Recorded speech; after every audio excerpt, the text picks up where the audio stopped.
العندليب الأسمر.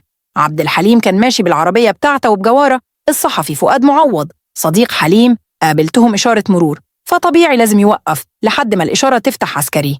المرور شاف عبد الحليم حافظ وقرب عليه وقاله: بنتي فرحها يوم الخميس الجاي، ممكن تيجي الفرح وتكبر بخاطرها وخاطري، وده جميل مش هنساه ليك العمر كله.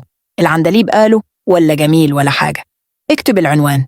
يا فؤاد بيقول: جبت ورقة وقلم وكتبت العنوان علشان افتكرت إن حليم اتحرج من عسكري المرور واتكسف يقول له لا علشان نعدي وخلاص، موقف وعدى. كتبت العنوان وحطيته على طابلوه العربية ونسيت الموضوع. لقيت حليم بيكلمني يوم الخميس وبيقول لي أجهز علشان أعدي عليك ونروح فرح بنت عم سيد.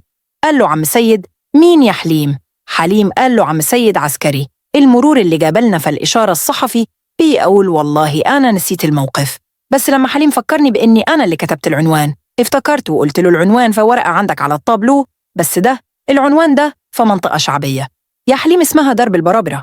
العندليب قال له: ولو في المريخ هروح برضه، أنا وعدت الراجل وخلاص، أجهز وأنا هعدي عليك. وفعلا عدي حليم بالعربية، خدني وإحنا ماشيين في الطريق.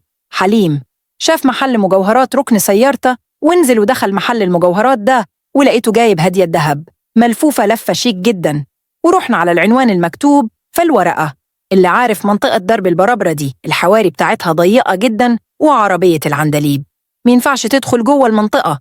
ركنا العربية بتاعت حليم ودخلنا مشي على رجلينا ونسال لحد ما وصلنا للبيت اللي فيه الفرح. الناس شافت حليم من هنا وضرب النار والزغاريت والاحتفالات علشان عبد الحليم حافظ. استقبلنا عم سيد وطلعنا البيت وحليم دخل للعروسة وقدم الهدية اللي جايبها وبارك للعروسة وكملنا طلوع السلم. أتاري إن الفرح معمول فوق سطوح البيت كل ده والابتسامة مفرقتش. عبد الحليم كان في قمة سعادته.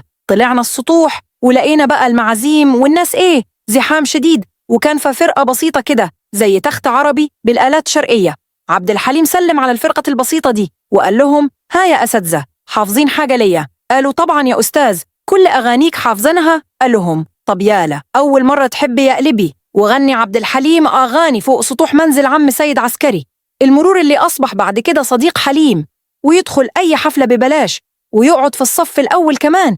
السؤال هنا بقى فجبر للخواطر كده في الدنيا، أول مرة تحبي يا قلبي وأول يوم اتهنى ياما على نار الحب قالولي ولقيتها من